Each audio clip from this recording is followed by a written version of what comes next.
So to figure out how binomial theorem works, we'll need some patterns. And to get the patterns, we'll look at these expressions here. First of all, a plus b to the 0 power is 1, because anything to the 0 power is 1.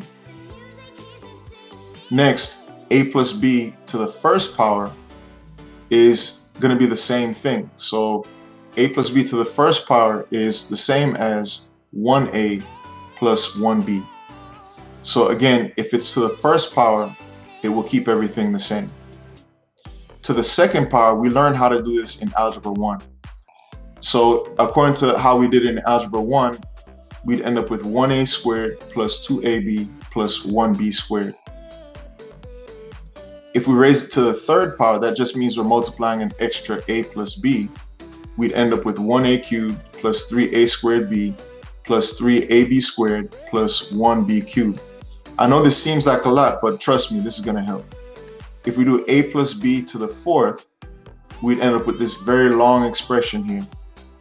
And what we want to know about this is, how can we do this without actually having to multiply a plus b times a plus b times a plus b times a plus b?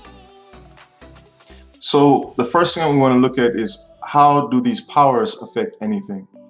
So let's first of all determine that a is the same as a to the first power, and that b is the same as b to the first power. So that means that when we worked everything out here, that 1a plus 1b is basically the same as 1a to the first power plus 1b to the first power. So again, the powers are 1, just like how the power there is 1. So what about this here? Well, first of all, this is a to the 1, and this b here is b to the 1. And if we took these two and added them, so 1 plus 1, that's 2. So you notice that right here we have a total of 2 for the powers, and here also we have a total of 2 for the powers. Here also we have a total of 2 for the powers. So everything here has a power of 2, just like how we have 2 there for the power. And we could try the same thing here. So that's a squared. This one is b to the 1.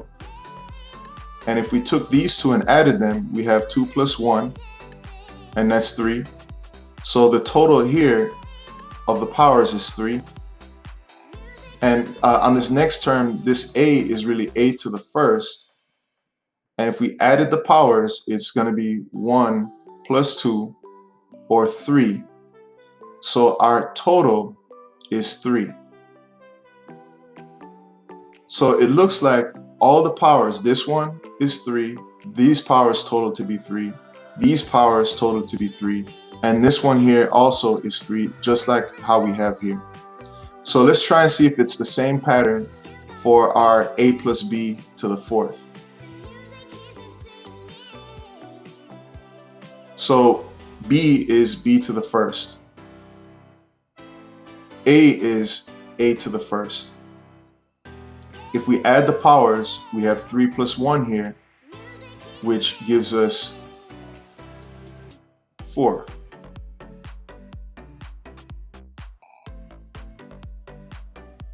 So the total of the powers here is 4. And then same thing here. If we took those two, 2 plus 2,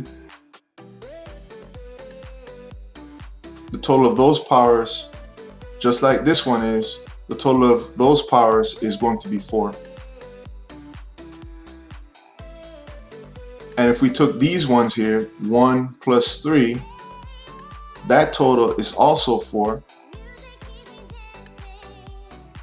So again, all the powers, so this one is 4, this one totals to 4, this totals to 4, that totals to 4, and then this one here is also 4, just like how we have the power here as 4.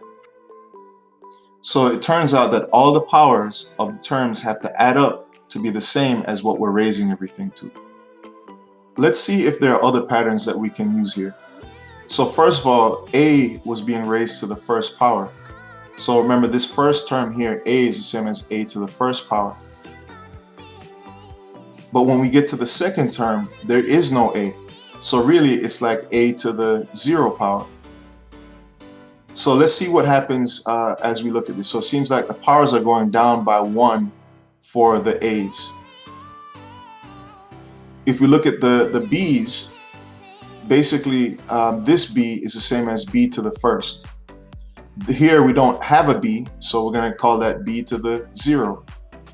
So for the b's, it looks like it's going up a power.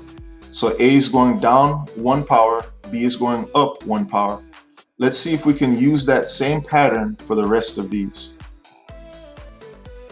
So for this next one, in the first term, a again is being raised to the second power, just like we have here. So we have a squared to start off with. Over here, the a value is to the first power. And in the last term, there is no a, so it's a to the 0. So it goes down a power each time. So let's see what's going to happen here when we look at the b's. So there's no b in this first term, so we say b to the 0. The second term is going to have b to the first power. And the third term is going to have b to the second power. So for the b's, it looks like the b's are going up a power, whereas the a's are going down a power for each term. So on the third one here, a to the third power, again, this a is going to go to the third power. We know that. So the first term is going to have a to the third. Then if we look at the second term, it's a to the second. So we've gone down a power. For the third term, that's a to the first. So again, we've gone down a power on the a. And then in the last one, a to the 0, because there's no a here. So it looks like, again, we're going down a power of a each time. The first term does not have a b, so we're going to say b to the 0. On the second term, we have b to the first power, because b is the same as b to the first. On the next term is b to the second. And on the third term, we have b cubed, or b to the third. So everything here is increasing by a power of 1, where everything down here is decreasing by a power of 1. Finally, let's see if that pattern holds for the last one, which we already worked out. So again, our answer, a here in the first term, is going to be to the 4th power. And in the next term, we have a to the 3rd power, so it went down 1. And in the next one is a to the 2nd, so again, it's still going down 1. And in the next one is a to the 1st, it went down 1. And in the last term, there is no a, so it's a to the 0. So all the a values, again, are going down by 1 each time. So for the b to the 0, because there's no b in the first one, b to the 1st in the second one, b to the 2nd in the 3rd, and then next one here is b to the 3rd, and the last one is b to the 4th. So all the b values are going up by 1 power each time. So when a goes down 1 power, b goes up a power. So what would happen if we tried a plus b to the 5th power? Let's see if we can use the pattern that we learned. So when we look at everything, the a has to be to the 5th power. We know that. So we're going to go ahead and write a to the 5th power for our first term. For the next term, we're going to say that it's going to go down a power. So it's going to be a to the 4th power. For the term after that, it's going to go down a power also. So it's going to be a to the 3rd power. After that, it's going to go down a power again. So we're going to have a to the 2nd power. And we'll decrease the power again by 1, so it'll be a to the 1st power. And we'll need to repeat this process to get the term right here. So if we decrease the power by 1, then we're going to have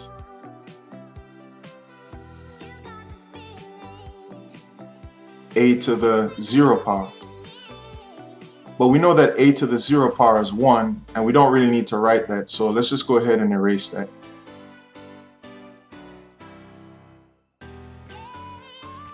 So now let's figure out what's going to happen with the b's. So b is going to start off to the 0 power. And it's going to keep going up by 1 each time. So it's b to the 1. Next, we're going to have b to the 2nd. Then we're going to have b to the 3rd. Then we're going to have b to the 4th. And then we're going to end up at b to the 5th. Remember, 5 is the largest power that we're allowed to have here. Notice that when we look at everything, that b to the 0, we don't really need that. The same reason we erased the a to the 0. And what we have here, we just need to figure out what the coefficients are. So basically, this is one part of the binomial theorem. Let's figure out the rest of it in another video.